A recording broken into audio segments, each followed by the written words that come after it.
ही recipe बनवताना मला आलेले अनुभव मी यामध्ये शेअर केले आहेत। तुम्ही नक्की बघा ही व्हिडिओ। नमस्कार, आज आपण बनवत आहोत बाळंतणी स्पेशल खोबऱ्याचे लाडू। त्यासाठी लागणारे साहित्य आहे। लाडूसाठी लागणारे साहित्य आपण पाहणार आहोत। इथे आपण 2 खोबऱ्याच्या सुक्या वाट्या किसून घेतल्या आहेत। याचं वजनी प्रमाण आहे 175 ग्राम। इथे मी 120 ग्राम गुळाची पावडर घेतली आहे। तुम्ही या गुळाच्या पावडरच्या जागी गुळ ही बारीक करून यूज करू शकता। आपण लाडूसाठी 175 ग्राम खोबरं घेतलं तर आपल्याला 120 ग्राम गुळ घ्यायचा आहे। हे या दोघांचं परफेक्ट प्रमाण आहे। इथे आपण 70 ग्राम गाईचं तूप घेतलं आहे। काजू 40 ग्राम, बदाम 40 ग्राम, मनुका 40 ग्राम, खारीक आपण 70 ग्राम घेतले आहेत। खारीक यासाठी जास्त घेतले आहे, जेव्हा बाळंतिणीला लाडू बनवले जातात त्यामध्ये खारकाचं प्रमाण हे जास्तच असतं। यामुळे आपल्याला कमरेला खूप फायदा होतो। वेलची आपण 4 ग्राम घेतली आहे। ही वेलची मी खलबत्त्यामध्ये कुटून घेतली आहे, मिक्सरला ग्राइंड केली नाही आहे। जायफळ पावडर घेतली आहे आपण 1 ग्राम। आपल्याला वेलची पूड आणि जायफळ पूड याचं प्रमाण चवीनुसार घ्यायचं आहे। त्यानंतर आपण खसखस घेतली आहे 20 ग्राम। त्यानंतर आपण इथे हळीम घेतली आहे। हळीमला हळवी म्हणतात, हे मागे मी लाडू बनवले होते तेव्हाही सांगितलं होतं। त्यानंतर आपण इथे 10 ग्राम ओवा घेतला आहे आणि 25 ग्राम डिंक घेतला आहे। चला तर मग रेसिपीला सुरुवात करूया। आपण गॅसवर एक पॅन ठेवला आहे। त्यामध्ये 20 ग्राम खसखस मी भाजून घेणार आहे। आपल्याला गॅसची फ्लेम एकदम लो ठेवायची आहे, नाहीतर खसखस करपू शकते। खसखस आपल्याला खरपूस भाजून घ्यायची आहे। ही लगेच भाजली जाते, जास्त वेळ नाही लागत। लगेच खरपूस झाली आहे। मी काढून घेते ती डिशमध्ये। खसखस मी या डिशमध्ये काढून घेतली आहे। आता आपल्याला या पॅनमध्ये हलीमही भाजून घ्यायचे आहेत। आपण 15 ग्राम हलीम घेतले आहेत। हलीम आपण साफ करून वगैरे घेतले आहेत। तुम्ही पाहू शकता हलीमही भाजून तयार आहेत। ज्या डिशमध्ये आपण खसखस काढली होती त्याच डिशमध्ये मी हलीमही काढून घेतली आहे।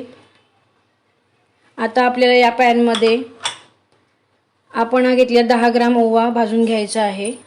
ओवा आपल्याला फक्त गरम करून घ्यायचा आहे, जास्त भाजून घ्यायचं नाही, नाहीतर याचा कडवटपणा येतो लाडवांना। ओवाही मी याच डिशमध्ये काढून घेणार आहे। ओवाही मी काढून घेतला आहे। हे साहित्य आपलं भाजून तयार आहे। त्यानंतर आपण याच पॅनमध्ये खोबरंही भाजून घेणार आहोत। आपण 175 ग्राम खोबरं घेतलं आहे, म्हणजे 2 वाट्या। खोबरंही आपल्याला मंद आचेवर खरपूस असं भाजून घ्यायचं आहे। गॅसची फ्लेम फास्ट करायची नाही। हे सगळं जे साहित्य आहे ते आपल्याला एकदम लो फ्लेमवरच भाजून घ्यायचं आहे। आपल्याला यासाठी भाजून घ्यायचं आहे, जेव्हा आपण लाडू बनवू तेव्हा त्यांना लगेच बुरशी पकडणार नाही, ते जास्त दिवस टिकावेत, म्हणून ह्याला थोडंसं आपल्याला भाजून घ्यावं लागतं। खोबरं मी एकदा जवळून दाखवते। अशा पद्धतीने मी भाजून घेतलं आहे। खोबरंही मी आता या भांड्यामध्ये काढून घेते।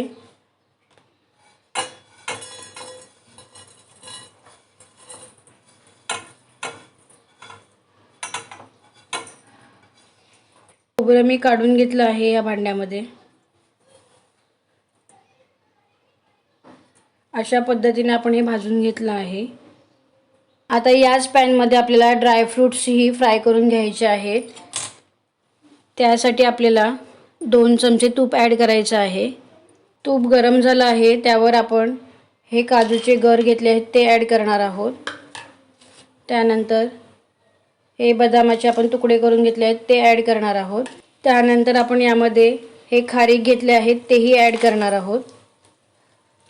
आपल्याला हे सगळं छान असं भाजून घ्यायचं आहे।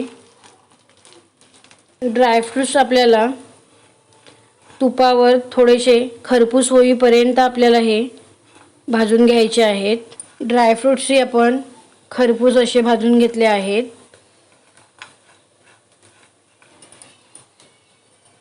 मी जवळून दाखवते तुम्हाला। ड्रायफ्रूट्स आता मी या भांड्यामध्ये काढून घेणार आहे.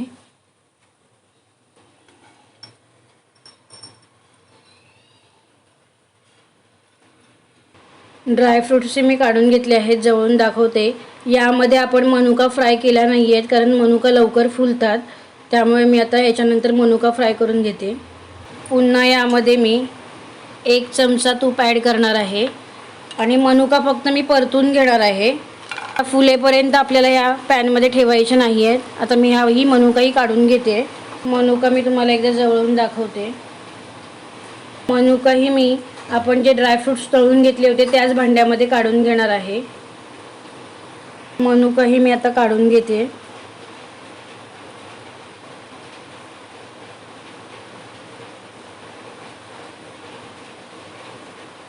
पूर्ण मनुका मी या भांड्यामध्ये काढून घेतले आहेत.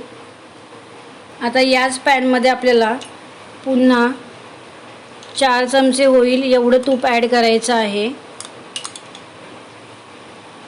तूप गरम झालं आहे. आता तुपावर आपल्याला हे डिंक तळून घ्यायचे आहेत. डिंक तळून रेडी आहे. डिंक आपल्याला एकसाथ ॲड करायचं नाही आहे, थोडे थोडे करून ॲड करायचे आहेत. डिंकही मी काढून घेते.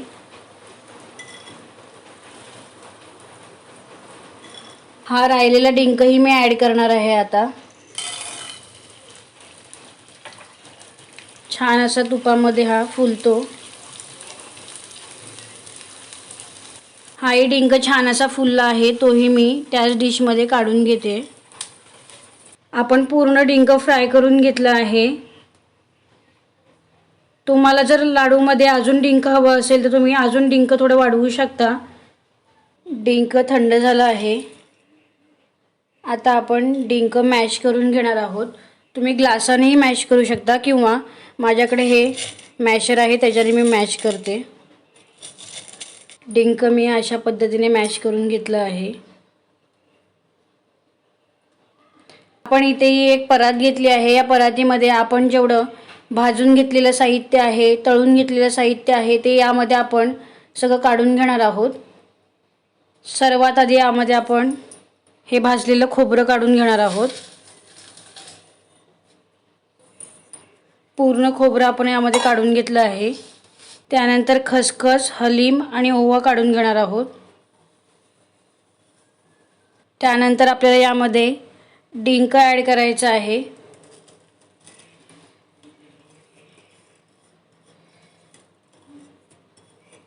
त्यानंतर आपण रोस्ट केलेले सगळे ड्रायफ्रूट्स यामध्ये ॲड करणार आहोत.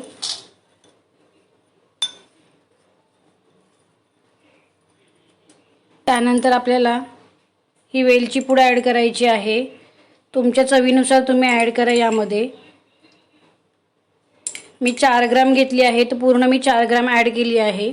इथे आपण ही जायफळ पूड घेतली आहे. जायफळ पूड मी आता ॲड करणार आहे. यामध्ये जायफळ पूड 1 ग्राम होती, ती मी पूर्ण ॲड केली आहे.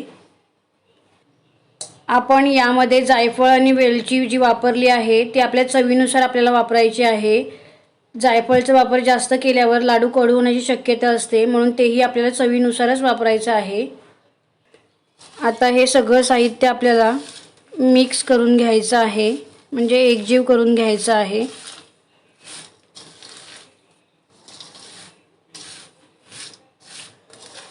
आपण हे सगळं व्यवस्थित मिक्स करून घेतलं आहे. मी जवळून दाखवते तुम्हाला. छान असं मिक्स झालं आहे.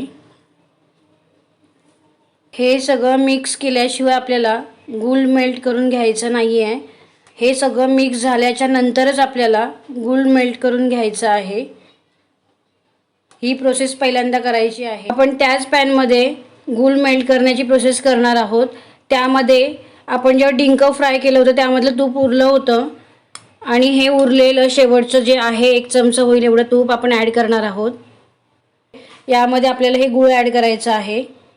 पूर्ण गूळ मी यामध्ये ॲड करणार आहे. आपण पावडर घेतली आहे यासाठी की ही लवकर मेल्ट होते, जास्त आपला वेळ खर्च नाही होत. आता पूर्ण हा गूळ आपल्याला मेल्ट करून घ्यायचा आहे. गॅसची फ्लेम लोच ठेवायची आहे, नाहीतर गूळ करपून जाईल. यामध्ये पाणी वगैरे ॲड करण्याची गरज नाही, हे आपोआप तुपामध्ये मेल्ट होतं. तुम्ही पाहू शकता हे छान असं मेल्ट झालं आहे. जी गुठळी असेल ती आपल्याला पूर्ण विरघळून घ्यायची आहे. तुम्हाला लाडू थोडे अजून गोड हवे असतील तर तुम्ही गुळाचं प्रमाण अजून वाढवू शकता. 120 ग्राम आपण घेतलं आहे, तिथे तुम्ही 150 ग्रामही करू शकता. गूळ पूर्ण तयार आहे, मी जवळून दाखवते. आता या साहित्यामध्ये आपण हे मेल्ट केलेलं गूळ ॲड करणार आहे आणि आपल्याला हे व्यवस्थित असं यामध्ये मिक्स करून घ्यायचं आहे. हे सगळं हाताने मिक्स करते. थोडं गरम लागतं पण थोडं आपल्याला पण हे ॲडजस्ट करावं लागतं, नाहीतर हे लगेच कडक होतं. मी असं हे दोन्ही हाताने मिक्स करणार आहे म्हणजे लवकर मिक्स होईल.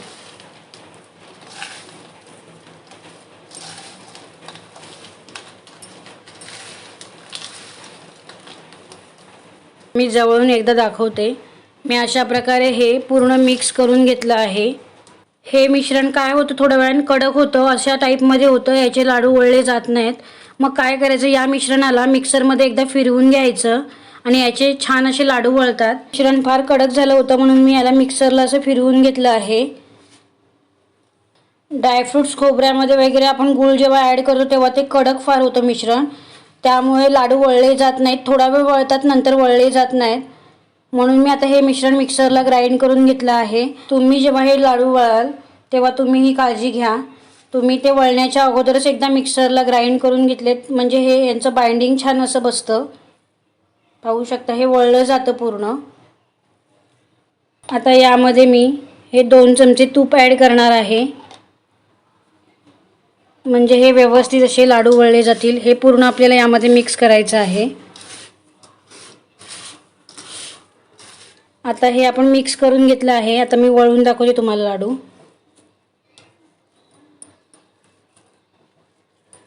छान असे वळले जातात या पद्धतीने. छान असं लाडू वळला गेला आहे, तुम्ही पाहू शकता. अजून एक मी तुम्हाला दाखवते.